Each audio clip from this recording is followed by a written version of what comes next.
Diolch ni weddio. Diolch yn i ti o ddew unwaith eto am y fraint o gael dod ger dy fron. Ni'n cyflwyno'n hoedfaith ofal, tyr dim plith. Ni'n gofyn hyn oll trwy enw ac eiddiant yn harfydd Iesu Grist. Amen. Hoedfa fe fi'n abaned drws nesaf yn y neuad. Fi'n hoedfa nesaf pnawn sil am hanner awr wedi 3. Wrth i ni gymryd y casgliad gen i aros ar ein heistedd i ganu emyn rhif 51 mewn cyfyngderau bydd yn ddew nid wyf ond gwew a gwan. Nid oes ond gallu mawr yn hen a ddeil fy mhen i'r lan. Emyn rhif 51.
Bydd darlleniad o'r salmau, y 12fed salm, salm 12, ac yn dechrau yn yr adnod gyntaf. Achub arglwydd canes darfu y trigarog oherwydd pallodd y ffyddloniaid o blith meibion dynion. Oferedd a ddywedant bob un wrth ei gymydog a gwefus wenieithgar ac a chalon ddau ddyblyg y llefarant. Tored yr arglwydd yr holl wefusau gwenieithus a'r tafod a ddywedo fawr hydy.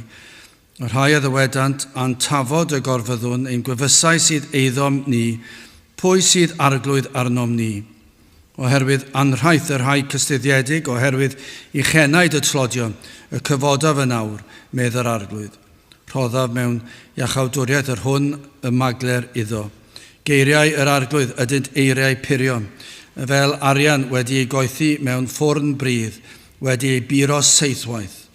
Ti arglwydd, a'i cedwi hwynt trag y genhedlaeth hon yn dragywydd. Yr aniwiolion a rodiant o amgylch pan ddyrchafer y gweilaf o feibion dynion. Bydd y bendith Duw ar iair sancta Dduw. Gadewch ni nawr droi at ein harglwydd mewn gweddi. Diolch yn i ti unwaith eto, Dduw, fraint o cael dod ger dy fron, yn bod yn gallu dod fel dy blant, fel rhai sydd wedi'n mabwysiadu i'th deulu di, ac ein bod yn gallu dalw yn dad, ac yn dad nefol sydd yn holl alluog. Ac yr wyt ti yn abal i wneud yr hyn, yr wyt ti yn ei ddymuno i wneud. Ac felly o Dduw i ni yn galw arna ti, o'r newydd i drigarhau wrth ni, ond hefyd i ddod lawr ac i weithio yn rymus yn ein plith. O Dduw i ni'n galw arna ti i ddangos y drigaredd ato ni yn blant sydd yn dadl di lawr dro ar ôl tro. Yn galw arna ti gan ein bod yn dod trwy enw a trwy yr hyn oll a ddarparodd yr arglwydd Iesu Grist ar ein cyfer. Yn dod trwy ei fywyd, ei farwolaeth a'i atgyfodiad. Ac felly yn yr arglwydd Iesu Grist ni'n dod o'th flaen ac yn gofyn i ti, o Dduw, i faddau ni ac i drigarhau wrthyn ni, i ddod lawr ac i nerthu ni yn ein gwendid. O Dduw, mae'n dealltwriaeth ni'n wan, mae ein ffyddlondeb ni mor aml yn crwydro. I ni dro ar ôl tro yn dy siomi di ac yn dy adael di lawr. Ond o Dduw, dal yn blant i ti ac felly yn gofyn i ti faddau ni ac i'n nerthu ni, i'n helpu ni fod be ddylsen ni fod. Helpa ni i fod yn rhai sydd yn ceisio dy wyneb di drwy gydol y dydd. Nad oes na cyfnod o Dduw pan yr ydym yn crwydro'n bell. Ni'n gweddio Dduw byddwn ni yn dymuno cael mwynhau dy gwmnïaeth gyda ni. Ni'n gofyn i ni cael mwynhau dy gwmnïaeth yma yn ystod yr oedfa, ond hefyd wrth i ni fynd o'th di, wrth i ni fynd i'n helwydydd ni, wrth i ni fynd i'r gwaith, wrth i ni fynd i'n bywydau o ddydd i ddydd, y byddu di gyda ni, ac y byddwn ni'n gallu dweud a tystio ein bod yn mwynhau dy bresenoldeb di. Felly o Dduw tyrd, i ni'n gofyn i ti i weithio yn rymus, ro disgwyliadau mawr i ni o Dduw, i ni yn tristau wrth i ni weld cyflwr ein heneidiau ni, wrth i ni weld cyflwr yr eglwys, pa mor wan ydym bellach wrth i'r siliau hedfan heibio, wrth i'r blynyddoedd hedfan heibio. I ni'n gweld mor wan yw'r safiad, mor isel yw ein disgwyliadau ni. I ni'n fodlon o Dduw ar dod i oedfawn ac nad wyt ti yn bresennol yma gyda ni. O Dduw, madden ni am hyn, rho'r sel a'r tân yna yn ein cylonau ni am dy bethau di. Gad i'r fflam losgi yn gadarn. I ni'n gweddio Dduw beth i'n rhoi baich i ni am ein dinas ni yma yn Nghaerdydd, ond hefyd am ein gwlad ni yma yng Nghymru, y bydde di yn trigarhau o'r newydd, y bydde di yn dod ac yn gweithio ar hyd a lled ein gwlad ni, y byddwn ni'n cael clywed am rai sydd yn gallu tystio, iddyn deimlo ac i brofi dy fod wedi dod yn agos, dy fod wedi gweithio, dy fod wedi codi disgwyliadau, ac wedi peri fod na awydd, mwy o awydd am dy bethau di. Felly o Dduw tyrd, helpa ni yn hyn o beth i ni'n gwybod pa mor wan i ni, ond o Dduw, yr wyt ti yn Dduw yr amhosib, yr wyt ti'n gallu gwneud yr hyn yr wyt ti yn ei fyny, ac felly ni'n gofyn i ti, ddweud y gair, ac ydaw nerth yr ysbryd glân lawr arno ni, bydde di yn llenwi'r lle math bresenoldeb. Felly cadwa ni'n saff o Dduw rhag ymysodiadau'r un drwg, cadw'r un drwg ti allan i ffwrdd o Dduw. Na fydd yn gallu achosi mwy o niwed, ond o Dduw y bydd enw di yn cael ei ddyrchafu yn ystod ein hoedfa ni yma trwy gydol y dydd. Bendithio ni a chadwa ni, ni'n gofyn hyn oll felly trwy enw ac heiddiant ein harglwydd Iesu Grist. Amen.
Dewch yn ei gael ni Emyn 300, hyfryd lais efengil hedd sydd yn galw pawb i'r wledd. Emyn 300 gwni sefyll i'w chanu.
Dawn testyn o'r Salmau, 12fed Salm, Salm 12 ac adnod 6. Geiriau yr arglwydd ydynt eiriau purion, fel arian wedi ei goethi mewn ffwrn brydd, wedi ei buro seithwaith. Nawr, mi roedd Dafydd y brenin yn wynebu cyfnod anodd. Cyfnod pan roedd Saul yn ei erlyd. Ac yn gyfnod, lle nad oedd yn gallu ymddiried yn fawr o neb. Nid oedd yn gallu ymddiried yn ei gyfeillion hyd yn oed. Ei deulu yn broblem, ei gyfeillion yn broblem. Ac felly chi'n gallu gweld mi fydde y cyfnod yma'n gyfnod anodd iawn i wynebu. Pan i chi ddim yn siŵr pwy sydd ganddo chi i ymddiried yn ddynt. Ond ar ben hynny, roedd y digalondid o wynebu gelynion yn fygythiad real iawn hefyd. Felly roedd yna fyddinoedd oedd allan am ei waed roedd yna siomedigaethau o'i gwmpas o bob cwr a chornel. Ac felly, chi'n gallu deall yr adnod gyntaf. Achub arglwydd canis darfu y trigarog, oherwydd pallodd y ffyddloniaid o blith meibion dynion. Am gyfnod anodd, am gyfnod o ddigalondid.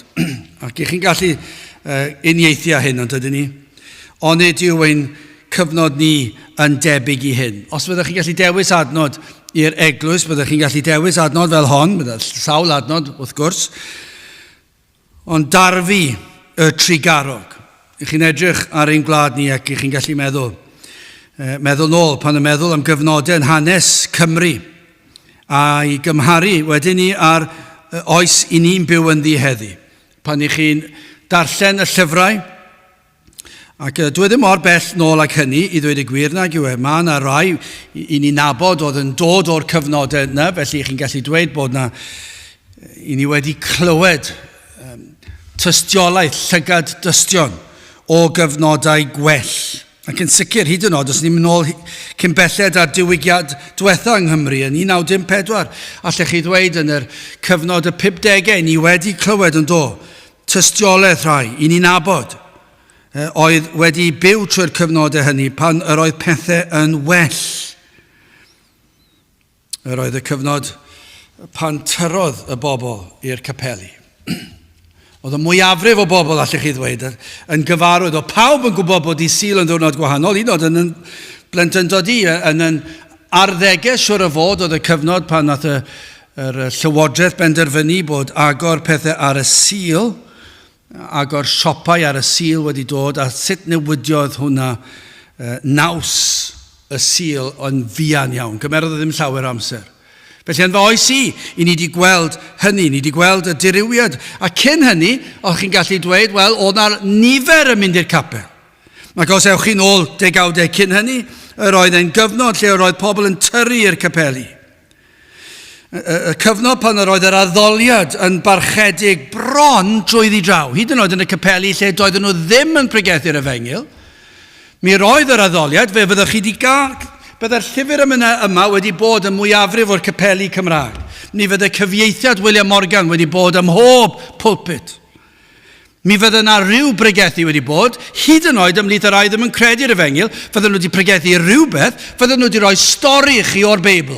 Fydden nhw wedi ffeindio rhyw stori ac wedi dweud y stori wrthoch chi, ac o leia chi allu dweud, wel, mae yna rhyw elfen o Gristnogaeth, bod yna ddim her o gwbl yna, fydde dim byd wedi bod o'r Efengil yna, ond byddwch chi wedi gallu dweud yna rhywbeth yna o'r Beibl, emyn, gweddi. Ond oedd yna lawer o lefydd lle oedd yr Efengil yn cael ei ffregethu.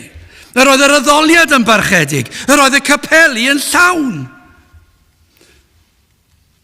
Cyfnod pan yr oedd ffyddloniaid yn y wlad. Holl capeli sydd dal yn sefyll ym mhob rhan o'r wlad, ym mhob pentref, dinas, bron iawn. I ni gallu dweud bod yr adeiladau o leia yn atgoffa ni o'r cyfnodau yma. Cyfnodau pan oedd y llysoedd yn wag, doedd dim gwaith iddyn nhw.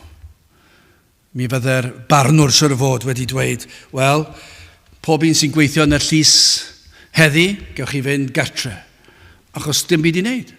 Does dim achosion wedi codi. A dyna canlyniadau y cyfnod o fendydd. Ond chi'n edrych ar ein gwlad ni bellach. Bron iawn y mae pob capel wedi cael. Bron iawn. Bron iawn allech chi ddweud, does neb yn mynychu oedfa o unrhyw fath. A lle bod na oedfa, allwn ni bron iawn a dweud dyw'r efengil ddim yn cael ei ffregethu. Ac yn sicr i chi, os yw na ryw beth tebyg i'r efengil yn cael ei ffregethu, gallech chi bron iawn a dweud ym mhob man fod nad yw'r addoliad yn un beiblaidd, yn un sanctaidd, yn un pur parchedig. Yma yna bethau eraill wedi dod mewn i'r addoliad. Bron iawn ym mhob un o'r ychydig sydd ar ôl. Dwi'n credu bydde neb yn gallu dadlau hynny. Byddech chi'n siarad ar capeli yna sydd yn honni bod yn efengiled. Bydde nhw'n edrych arno ni fel rhywbeth o'r oes y blaidd fel betai. O blynyddoedd yn ôl, i ni wedi colli hi'n llwyr. Ac dyna pam i chi mor wag. Dyna pam does neb yn dod. Dyna pam dwi'n myfyrwyr nhw ddim yn mynd i ymuno gyda ni. Os na blant o bobl sy'n honni fod yn Gristnogion, newn nhw ddim anfon nhw i'r oedfa hon neu rai tebyg pan maen nhw'n dod i'r brifysgol yng Nghaerdydd. Achos mae rhaid i'n hifanc ni gallu cael rhyddid mewn addoliad ac mewn bywyd i fynd i'r dafarn, i fynd i'r gyngerdd pop. Sa'n ni eisiau capel sydd yn cyfyngu unrhyw beth felly, nagyn. Sa'n ni eisiau oedfa lle maen nhw'n mynd i cael emyn, pregeth, a mae'n mynd i fod mor hirfaith ac mae'r pregethwr mynd i godi lai. Sa'n ni eisiau dim byd o hwnna. Sa'n ni eisiau dim byd sydd yn glir ac felly be ni'n mynd i cael yw neges fach neis efengiledd hyd yn oed. Dyna'r trienni y sefyllfa ni'n gwynebu heddi. A dyma'r trienni o'r mwyaf, mae'r mwyafrif o bobl sydd yn fod yn ddiwygiedig, nad oes na cri yn ei gweddiau nhw, nad oes na pledio yn ei pregethu nhw. A dim syndod bod Dafydd, os o'n i bai bydde'n petai mwy o bobl fel Dafydd, falle bydde pethau'n well yn ein gwlad ni. Petai mwy yn crio o'r galon fel Dafydd ac yn dweud ein achub arglwydd, canis, darfu y trigarog. Maen nhw wedi mynd. Oherwydd pallodd y ffyddloniad o blith meibion dynion, does dim ar ôl. O rai sydd yn honni bod yn ffyddlon, maen nhw'n gyffyrddus yn eu cadeiriau siglo, a nôl ymlaen, heb unrhyw her, heb unrhyw faich. O, mae yna faich, i ni'n gweddio wrth gwrs am ryw fendydd. Ond byddech chi ddim yn credu'r fath beth oedd gwrando. Mae'n driennus. I ni'n gallu uniaethu ar salmydd. Mae wedi dweud, o arglwydd achub, tyrd lawr i'n plith ni. Mae yna rhywbeth erchus wedi digwydd i'n gwlad ni. Dyma yr union eiriau bydde Dafydd wedi defnyddio. Mae yna rhywbeth erchus wedi digwydd. Mae'r efengil wedi llwyr ddiflannu ac mae'r ychydig o'r rhai sydd ar ôl yn sefyll, dyn nhw ddim wir yn sefyll. I ni mor barchus, ni mor ofnus bod ni'n mynd i brifo teimladau neb, i ni ddim eisiau dweud dim byd yn plwmp ac yn blaen, achos beth sy'n digwydd, maen nhw'n codi pac a maen nhw'n mynd. Dyna hanes pobl i fod efengiledd yn ein oes ni.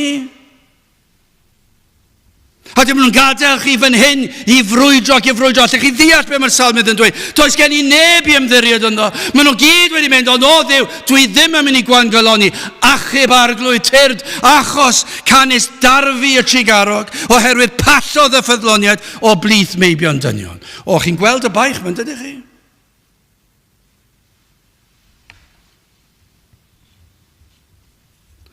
Bron iawn wedi dod i'r oes lle byddwn ni'n darllen yr adnodau fel achub arglwydd canis darfu y trigarog a ffwrdd ni i'r adnod nesaf. Dwi ddim yn credu mai felly yr oedd y salmydd yn teimlo. Arglwydd mae ar ben os nad wyt ti'n dod, ond wrth gwrs yr oedd y salmydd yn credu yr wyt ti'n gallu dod. Ac felly tyrd.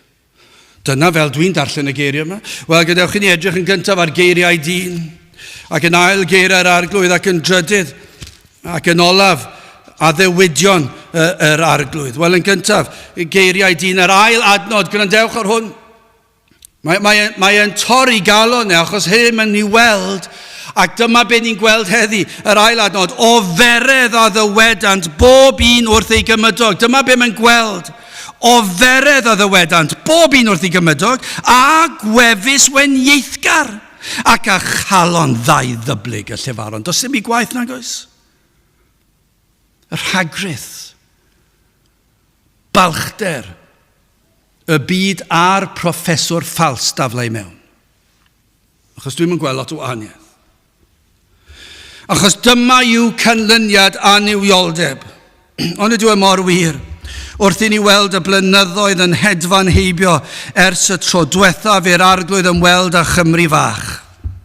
Ers y diwygiad diwethaf, ers 1954, gwelir dirywiad o fewn cymdeithas.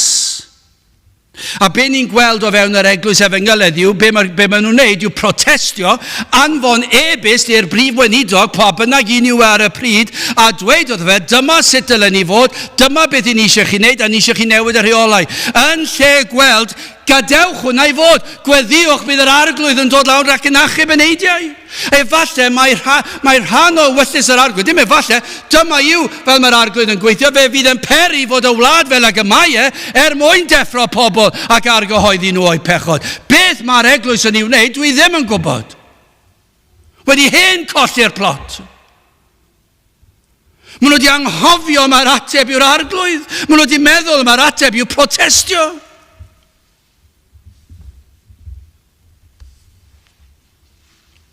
Ond mae mor drienus yn dweud. Ond fe ddyle trienni y wlad ein deffro ni I bledio ar yr arglwydd. Pan chi'n mynd tramor chi'n ei weld gweld y dirywiad, lle mae'r efengil wedi llwyr ddiflannu o gwledydd tramor, mewn sawl gwlad. Lle nad oes ganddyn nhw hanes o ymweliadau'r arglwydd. Ac yno fe welir y fath dywyllwch, y fath o fergoeliaeth. Chi'n gweld as chi'n mynd dros y môr, chi'n gweld chi'n gweld ofergoeliaeth, chi'n gweld difaterwch am bethau gwir ysbrydol, chi'n gweld crefydd o rhyw fath, mewn ambell I le, ond byddwch chi ddim yn gweld hwnna mwyach. Ond mae hwnna'n drist, ond pan chi'n dod I Gymru, mae'n fwy trienus yn diwe, o feddwl yr hyn oedd yma a beth sydd yma nawr. Y dirywiad ym mhob agwedd o gymdeithas, o foesoldeb, wedi hen adael y wlad. Ac nad yw hwnna'n deffro'r eglwys I weddio. Yr unig beth mae wedi deffro'r eglwys yw I brotestio. Fel petai prif weinidog yn gallu achub enaid.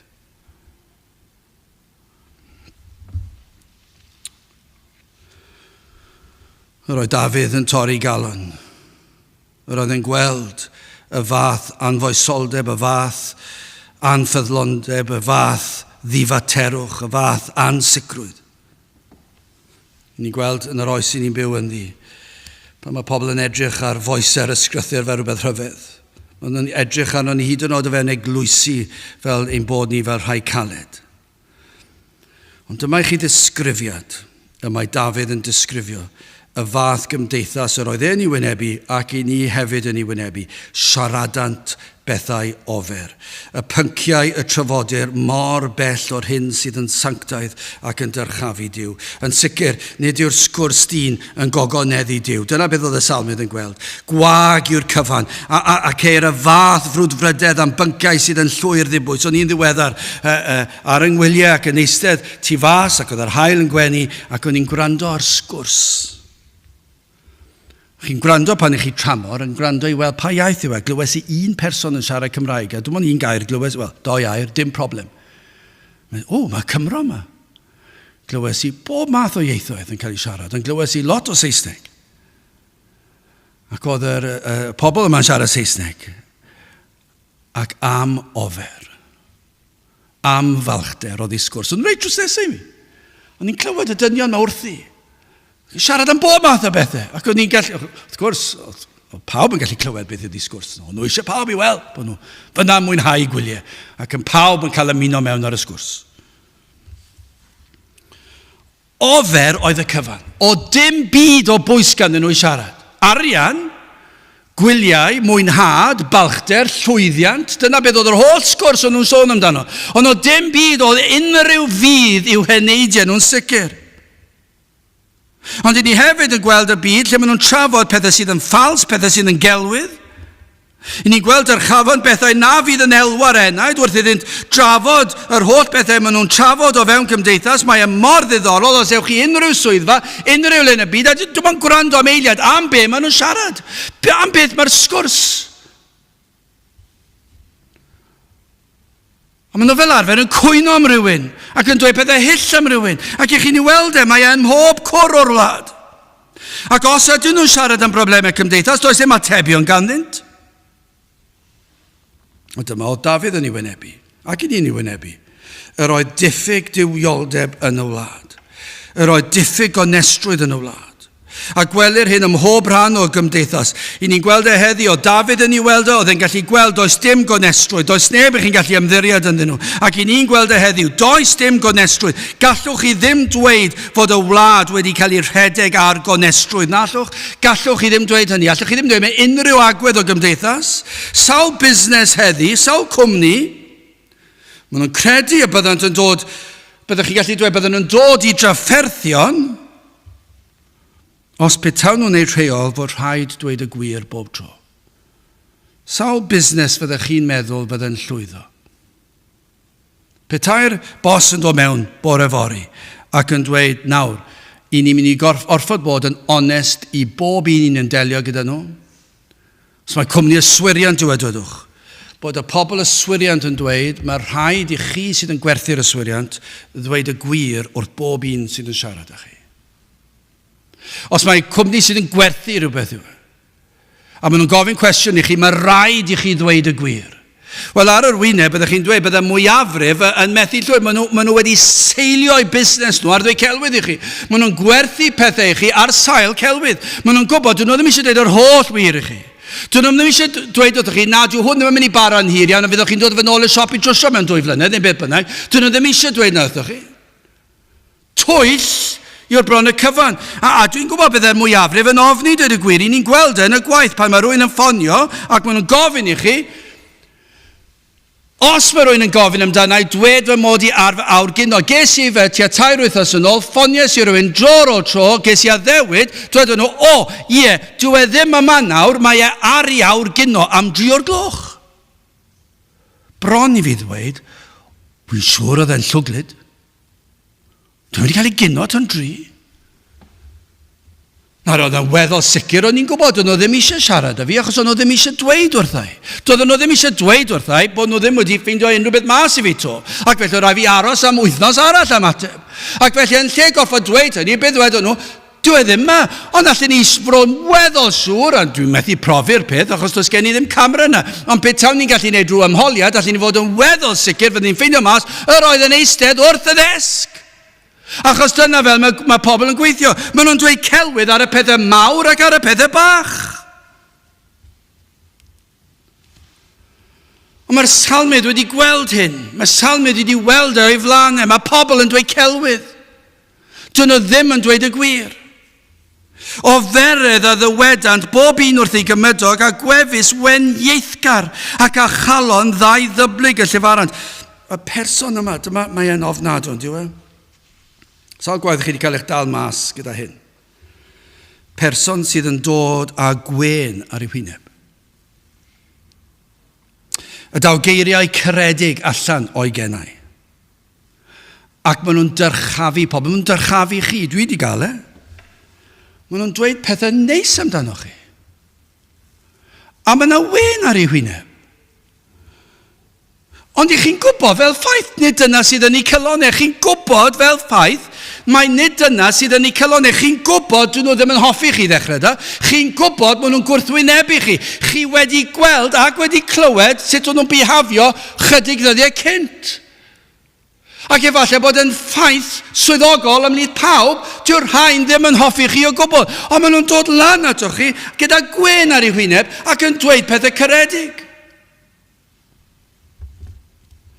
A does dim didwylledd yna. A bwriadant niwed wrth wenu. Mae'n ofnadw yn diwedd. Ni'n gweld hwn, mae'n rhep o fewn yr eglwysi. Lle maen nhw'n dod lan, a mae'r cyfan yn enw bod yn raslon a fod yn garedig, ond mae yna wen ar y wyneb. A mae yna rhyw, falle am fod anreg fach i chi, neu Cardiff, a maen nhw eisiau pawb i wybod, fe nes i wneud hwn iddyn nhw. Ond i chi'n gwybod tu ôl y peth fod yna niwed wedi cael ei fwriadu, eisiau ymddangos yn well. Dyna yw hwn, dyna yw'r adnod yma. Mae'n rhemp ond yw yn yr eglwysi. Oferedd a ddywedant, bob un wrth i gymydog, a gwefus wenieithgar. Ac a chalon ddau ddyblig y llyfarant. O Dafydd yn ei weld e. O Dafydd wedi weld e'n blwmp ac yn blaen. Ac yn dweud wrthon ni hefyd, doedd e ddim mor ostyngedig i'r ymddangosiad pawb i beidio sôn am y peth. Fe ddwedodd e wrth bawb. Mae wedi dweud wrthon ni yn y Salmau. Y fath ragrydd. Mae'n dod at Dduw ar wefus yn unig. Dyna agwedd arall arno fe. Mae'r rhain yn dod at Dduw mewn gweddi gyda'r wefus yn unig, gyda wen ar y wyneb, a gweddio ar Dduw. Ond mae yn eiriau sydd yn dod o'r wefus yn unig, ond nid yw'r galon yn plygu ger bron Dduw. Dyna be mae'r Salm yn dweud. Mae'r rhain, dyna fel maen nhw gyda ni, mae'r gwen hyfryd ar ei wynebau nhw. Maen nhw'n dweud pethau nes, mae'r gilles yn mynd mewn i'r cefn. Chi ddim yn gallu ymddiried yn nhw. Maen nhw'n dweud pob math o bethau tu ôl eich cefn chi, ond i'r ymddangosiad, mae'r hyfryd. Ond dyma sut mae'r aniwiol, mae'r twyll sydd yn ei gyrru nhw. Dyna sydd wrth raidd y galon, dyna beth sydd yn rheoli'r bywyd, yw'r hagrydd yma'r act, yma'r actio, yn fod yn rhywbeth nad ydyn nhw. Ond mae ar ei weitha pan ni'n dod ger bron Dduw, ac bod ni'n siarad â Dduw ac yn gweddio ar Dduw. Ond dim ond gyda'r wefus, ddim ar galon, dydyn nhw'n plygu ger bron Dduw gyda'r galon. Mae'r sioe allanol, dwi'n ymddangos fel fy mod i'n grefyddol ac yn ysbrydol, ond mae yng nghalon i'n bell o'r arglwydd. Dwi ddim yn plygu'r arglwydd, ond fe na'r ymddangosiad gyda'r wefus, fe safai yn y cwrt gweddi.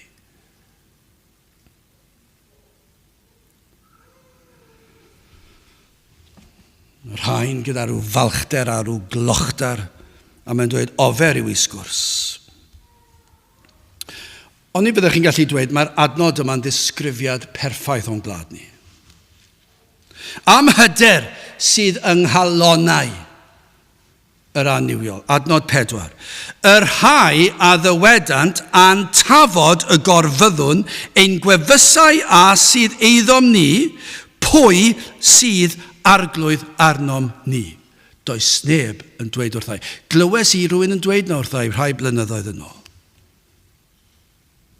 Dwi'n derbyn Crist fel gwaredwr, ond nid fel arglwydd. Does neb yn dweud wrthai beth i wneud. Sneb yn mynd i ddod ag unrhyw gyfyngiadau ar fy mywyd i. Sneb yn rhoi unrhyw ddisgwyliadau arno fi. Ond nid yna iaith yr aniwiol, ond nid yna'r iaith y byd, ac yn i ni weld yn yr eglwys hyd yno, yn i ni weld chi ddim yn disgwyl i fi ddod i cwrt gweddi, chi ddim yn disgwyl i fi ddod i oedfa ar Pnawn Dydd Sul, chi ddim yn disgwyl i fi ddod i 2 oedfa ar y Sul, 2 oedfa, 2, mae'n anormal, chi ddim yn disgwyl i fi ddod i'r cwrt pobl ifanc, chi ddim yn disgwyl i fi roed yr oriau bach na o fewn wythnos mawr o oriau, sawl awr sy'n mynd wythnos, dwi'n gallu gweithio mas o top y men, dwi'n mynd i disgwyl fel lawr, ond mae yna 24 mewn dydd, mae yna 7 diwrnod mewn wythnos, ac nid mae'n sôn am 2 awr ar y Sul, 1 ar nos Fercher, ac os unwaith y mis sy'n ni'n cael cwr bach gweddi Cymraeg sy'n para hanner awr, 3/4 ar y mwyaf. Ond mae'n ormod yn diwe. Mae'n ormod o ddisgwyliadau. I ni roi gormod o bwysau ar bobl. Pwy sydd arglwydd arnom ni? Mae o'n cwmpas ni bob cyfeiriad. Dyna sut mae'r byd yn siarad. Peidiwch chi a tynnu'r Sul i ffordd ohona i. Dwi eisiau di sadwn a di Sul i bartio a mwynhau. Dwi eisiau bob noson o'r wythnos i fi fy hunan.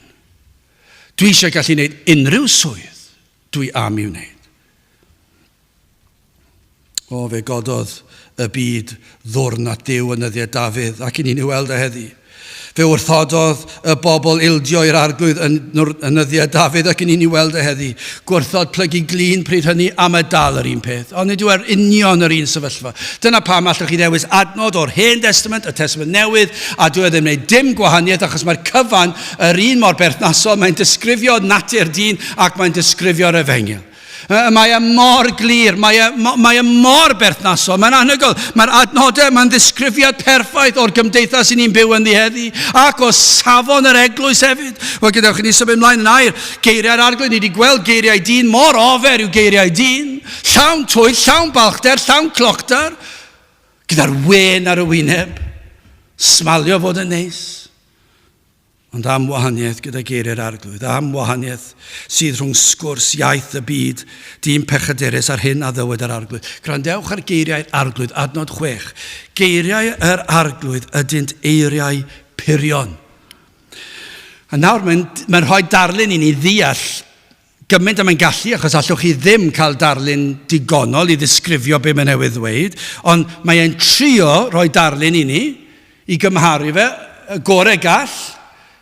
Beth yw ystyr geiriau purion? Mae'n dweud fel arian wedi ei goethi mewn ffwrn brydd.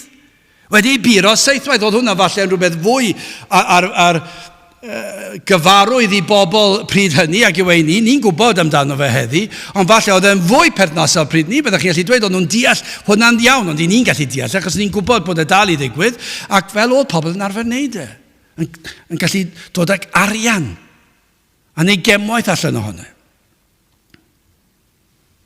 Darlun o'r arian mae'n cael ei buro. Ac wedyn, fel beth hwnna ddim yn ddigon, mae'n dweud hynny seithwaith, fel bych chi'n puro fe 7 gwaith. Ac roedd yr arian yma yn cael ei osod mewn ffwrn brydd, ac fe cynhesur y ffwrn i wres tu hwnt o uchel. Dwi'n yn siŵr pa mor uchel oedd ond oedd yn boeth.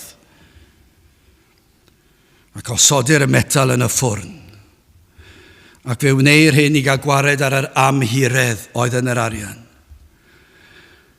Ac unrhyw beth nad oedd yn bir, yr oedd yn llosgu ffwrdd. Ac fe wneir hyn 7 gwaith. Dyna pa mor bir oedd yr arian oedd yn dod mas ar y diwedd y broses. Ac am ddisgrifiad i'w ddefnyddio i ddisgrifio purdeb gair Duw. A mae dal yn dod yn fyr, wrth gwrs, ond mae'n rhoi rhyw fath o deimlad i ni.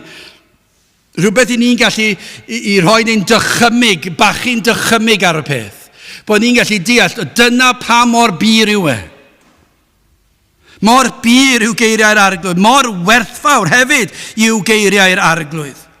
Mae'n dweud, does dim llygredd yn ei eiriau. Meddyliwch chi, chi'n gallu meddwl am unrhyw berson, unrhyw gwmni, unrhyw lywodraeth, unrhyw newyddiadurwr, unrhyw wleidydd, allwch chi feddwl am unrhyw beth o fewn cymdeithas, allwch chi ddweud bod chi'n gallu ymddiried yn llwyr yn ei geiriau. Na mae rhai yn well na'i gilydd. Chi dal ddim yn gallu fod yn llwyr ddibynnol nag eich. Ond i ddweud am eiriau'r arglwydd, nad oes na lygredd o gwbl yn ei eiriau. Mae geiriau dyn yn llawn llygredd, llawn oferedd, llawn twyll, llawn gwen iaith, llawn anonestrwydd. Ond nid felly gair Duw. Fod gair Duw yn bir, yn sanctaidd, yn lan ac mor werthfawr. Yr oedd arian yn werthfawr, ond mae geiriau'r arglwydd mor werthfawr. Maen nhw mor bir, maen nhw mor ddibynadwy. Does dim twyll o gwbl. Felly pan mae Duw yn dweud yr oedd wedi creu y byd mewn 6 dydd, does dim twyll yna. Fe nath Duw creu y byd mewn 6 diwrnod. Pan i ni clywed am hanes Noa a'r arch, be mae'n dweud wrthyn ni, mae gair Duw mor bir, mae hwnna'n golygu yr oedd yna arch Noa. Yr oedd yna llifogydd oedd wedi dod ar draws y byd. Does dim eisiau ni cael gwyddonwyr i brofi'r peth dwi'n weddol sicr bod pobl wedi gallu profi bod e wedi digwydd, ond does dim angen hwnna. Dim angen cyfres o ddarlithoedd o wyddoniaeth ar y greadigaeth i brofi'r peth. Mae gair Duw wedi dweud wrthyn ni, fe greu Duw y byd. Ac mae e'n llwyr ddibynadwy. Salm 19, mwy dymunol unt na gair ie, na gair coeth lawer. Melysach hefyd ar mêl, ac na diferiad diliau mêl. Dyna mor werthfawr, mor brydferth, mor flasus yw gair Duw. Chi, falle sydd yn gwrando, sydd dal yn y byd, sydd efallai yn ystyried materion yr enaid, efallai bod rhywbeth wedi dod ar eich traws chi, chi'n dechrau meddwl, a chi'n dechrau gweld gwacter y byd. Chi sydd yn dechrau amau didwylledd geiriau'r byd. Efallai o'r diwedd chi wedi gweld.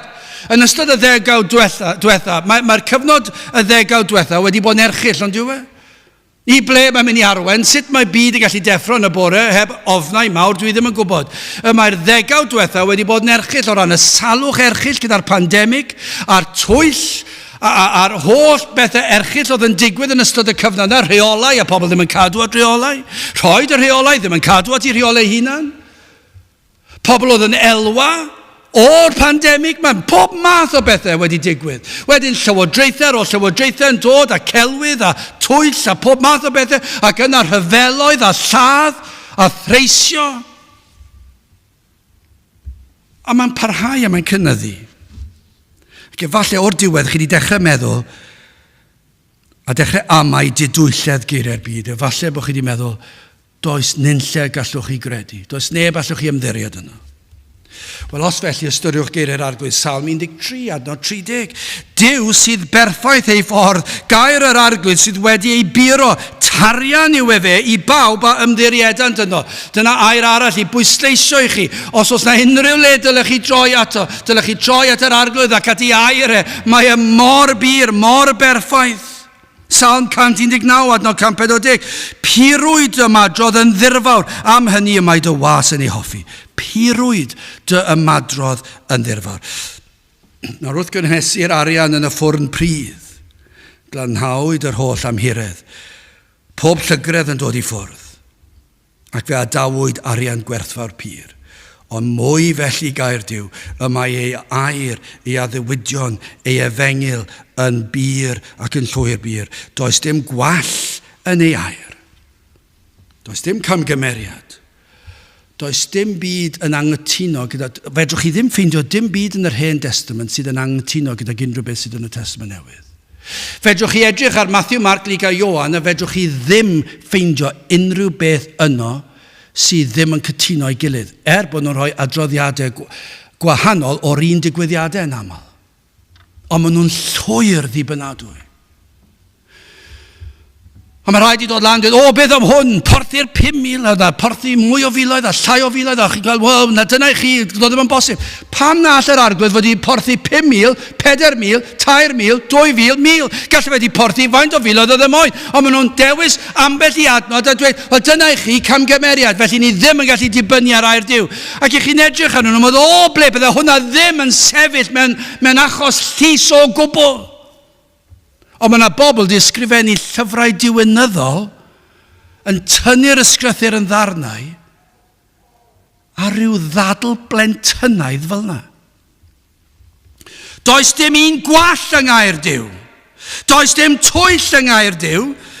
Does dim addewidion gwag yn ei air. Pan mae'r arglwydd yn addo, mae e'n addewid y gellir dibynnu arno. Nid yw ei berson yn caniatau hyn i ddigwydd. Profwyd gair Duw dros y cynrifoedd. Mae hwn yn fwy o brawf na roi arian mewn ffwrn bridd tanllyd. Y mae gair Duw wedi osod yn y ffwrn fwyaf erchyll, dros ganrifoedd o aniwioldeb yn triol i dynnu fe'n ddarnau. Mae sawl gelyn wedi bod yn erbyn yr efengil, sydd wedi ymdrechu dywelu llais gair Duw. A'i weision, maen nhw wedi ymdrechu wared y byd o'i air, y Beibl. Maen nhw wedi llosgu copio'r Beibl hyd yn oed. A dyn nhw ddim wedi llwyddo. Maen nhw wedi llosgu pregethwyr y Beibl, a dyn nhw ddim wedi llwyddo. Diwynyddion wedi ymdrechu rhwygo gair Duw yn ddarnau. Dwi wedi cael fy narlithio gan bobl sydd wedi ceisio dweud doedd y gwirthiau ddim wedi digwydd. Ac yn darlithio ar y Beibl ac yn credu dim. Dweud nad yw'r goriwch naturiol yn bosib. Nad oes y fath beth a gwirth. Nad oes ail enedigedd yr enaid. Bod y fath siarad yn ddwlu. Dyna be maen nhw'n dweud. Ond dyma beth sydd anhygoel. Mae hwn wedi bod yma dros y canrifoedd. Mae yna bobl wedi ceisio tynnu'r Beibl yn ddarnau. Ond mae'r Beibl wedi goroesi. Goroesi amheuon a thronwyr, darganfyddiadau gwyddonwyr, ac eto i gyd dal heb colli dim byd o'i byrdebau. Gwely'r profiad y saint dros y canrifoedd, lle bendithu'r, cysurir, anogyr y saint dro ar ôl tro. Mae'r Cristion dal yn gallu deffro yn y bore cael ei amser tawel yn darllen y Beibl. A mae'r arglwydd yn dod ag adnod iddo. Ac yn dod â chysur. Tro arall yn dod â cerydd. Tro arall yn dod â addewid. A'r amseru yn berffaith. Dro ar ôl tro.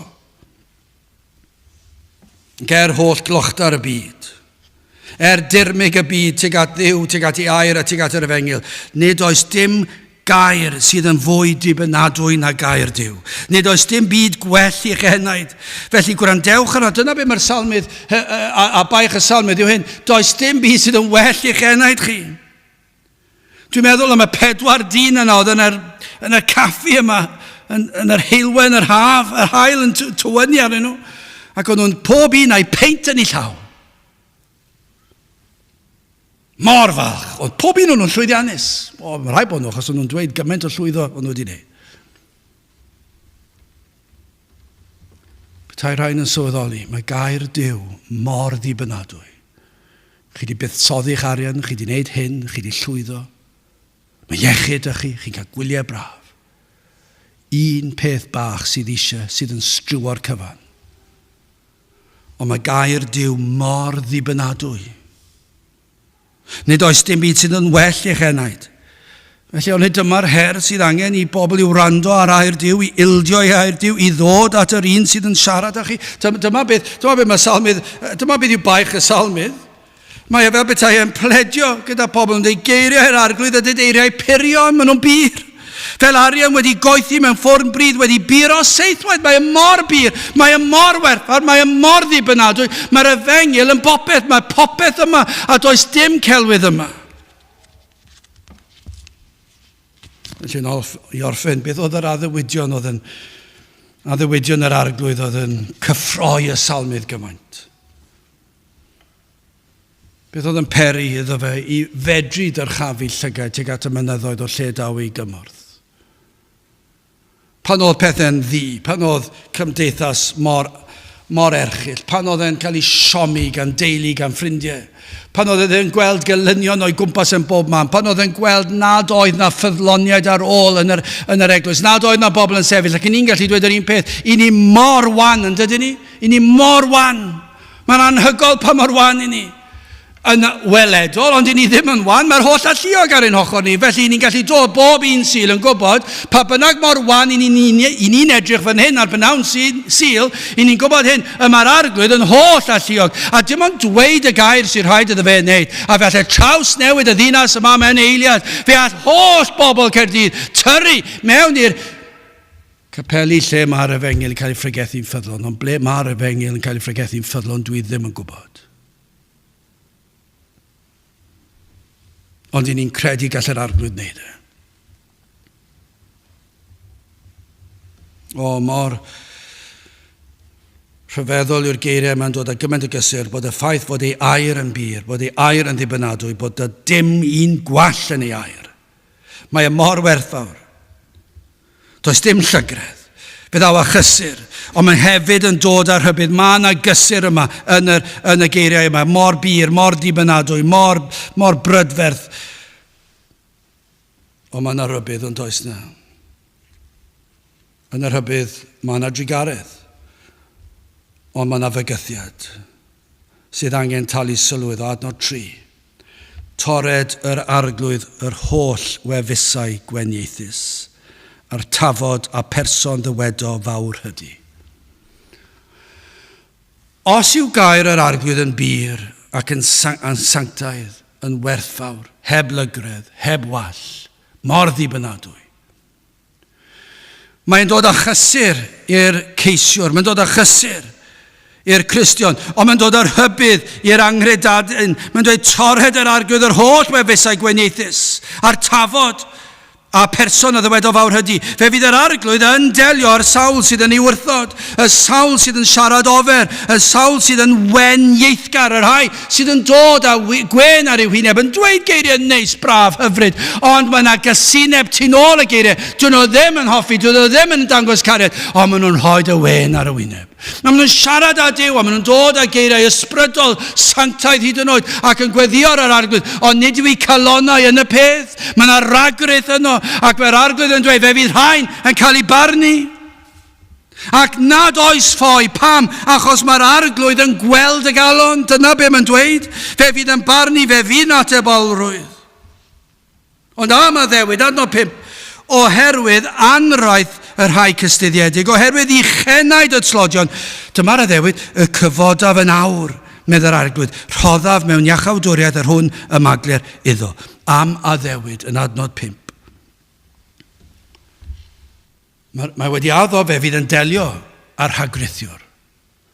Fe fydd yn delio ar un crefyddol, ar wen ar ei wyneb, ar siarad braf neis, ond sydd â thwyll yn ei galon. Ond hefyd yr addewyd yw fe fydd yn achub. Fe fydd gyda ei bobl ar hyd taith bywyd. Ond hefyd fe fydd yn achub yr enaid hyd tragwyddoldeb. Wedi dweud hyn? Fe fydd yn ddiogel yng Nghrist Iesu. Dyna yw yr addewyd. Bob un tro. Ac mor sicr yw yr addewyd. Fe ddath Iesu Grist i ddelio a'r problemau mae'r Dafydd wedi bod yn sôn amdano, am holl bechodau dyn. Mae Iesu Grist wedi dod lawr o'r nef i ddelio â hyn. Dyma oedd ei swydde, ac fe gyflawnodd hyn oll oedd yn angenrheidiol, mwyn per i fod na iachawdwriaeth i gael. A'r modd cael iachawdwriaeth oedd hyn, yr oedd rhaid i'r Iesu fod fel ein cynrychiolydd ac cadw'r gyfraith. Ond fe ddath e lawr ac fe fuodd e fyw bywyd perffaith yn ein lle. Dyna'r ffordd nath e wneud e. Ac yna fe ath e'r groes mwyn cymryd ein cosb yn ein lle. Fe gymerodd e'r gosb amdana fi ac am unrhyw Gristion arall sydd yma, ac am unrhyw Gristion arall sydd yn y wlad yma. Fe ath e'r groes ac fe gymerodd e'r gosb, yr holl gosb am ein pechodau personol ni. Ac am ei holl blant. Fe rhoddi'r holl bechodau blant ar Grist. Ac mae Crist yn rhoi ei berffeithrwydd ef arnom ni.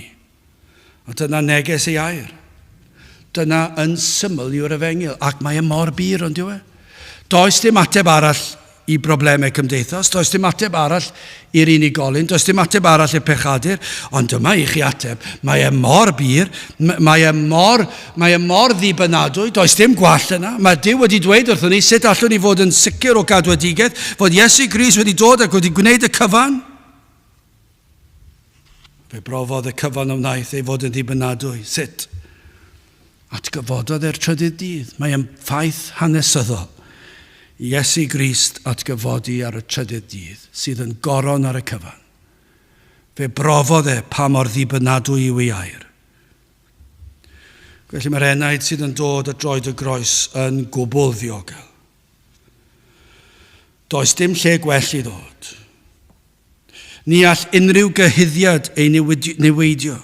Mae yn ddiogel yng Nghrist hyd tragwyddoldeb. Dyna be mae'r addewyd yn dweud. Mae'r iachawdwriaeth yma hyd tragwyddoldeb. Dyma be mae'n dweud fan hyn. Gwir yw y gair, adnod 7. Ti arglwydd a'i cedwi hwynt, rhag y genhedlaeth hon. Pam mor hir? Yn dragowydd. Cedwi hwynt trag y cenhedlaeth hon yn dragowydd. Dim ond dwi'n trafod ar y ddeiar, ond yn dragowydd. Mae'r Cristion yn saff nawr ar y ddeiar. Mae enaid yn saff ar y ddeiar pan mae'n dod at yr arglwydd Iesu Grist, pan mae'n dod at droed y groes, pan mae'n derbyn maddeuant pechodau, pan mae'n cael ei olchi yn y gwaed, pan mae'n derbyn clogin cyfiawnder, pan mae'n derbyn yr hodd o ffydd i bwyso a chredu yn yr arglwydd Iesu Grist ac edifarhau o'i bechod. Mae e'n saff hyd weddill i fywyd, ond hyd tragwyddoldeb. Mae'n para am byth. Felly, baich y salmydd yw hyn, dewch ato felly, dewch at hwn, Galwch arno trai fod yn agos. Pam i ni'n dweud hyn sil ar ôl sil? Geiriau yr arglwydd ydynt eiriau purion. Fel arian wedi ei goethi mewn ffwrn brydd, wedi ei buro seithwaith. Mae e mor werthfawr, mae e mor bir, mae e mor lan, mae e mor ddibynadwy. Felly darllenwch i air. Dewch i'w di i wrando ar ei air yn cael ei bregethu. Ond galwch ar yr un ar rhoddodd ei air. Galwch ar yr arglwydd. Achos mae wedi rhoi addewidion. Mae wedi rhoi addewidion o iachawdwriaeth tregwyddol. Ac dyw e ddim yn gallu torri e ddewid. Mae wedi addo i'r sawl sydd yn dod ato. Na fydd e'n troi nhw i ffwrdd. Mae wedi addo. Dyna beth sy'n anhygoel. Mae wedi addo i unrhyw enaid sydd yn dod at Grist nad oes gwrthodiad. Ac os yw ei air yn bir ac mor werthfawr, yna dewch ato ac i ni'n credu fod e. Felly dewch geiriau arglwydd ydynt eiriau purion, fel arian wedi goethi mewn ffwrn brydd wedi ei buro seithwaith. Gadewch i ni weddio. O Dduw, i ni yn diolch i ti am yr efengil. Diolch am dy air. Yn diolch ei fod mor werthfawr, mor lan, mor bir, mor ddibynadwy. Felly o Dduw, i ni'n gweddio fydd ysbryd yn arwain yn eidiau ata ti, a droed y groes, i ddod i wrando ar dy air, ac y byddu di yn gweithio, yn wirthiol yn ei heneidiau. Tyr di'n plith. Bendithio ni nawr a diogela ni, i ni'n gofyn hyn o trwy enw ac heiddiant yn Harglwydd Iesu Grist. Amen.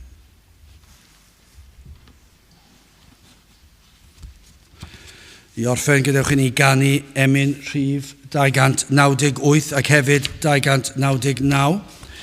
O'r nef mi glywais newydd fe'n cododd ar fy nrhaed fod ffynon wedi hagor i'r cleifion gael iachad. 298 gyn i sefyll i'w chanu.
Nawr bydde di ras yn Harglwydd Iesu Grist a chariad Duw a chymdeithas yr Ysbryd Glân fod gyda chwi oll hyd byth. Amen.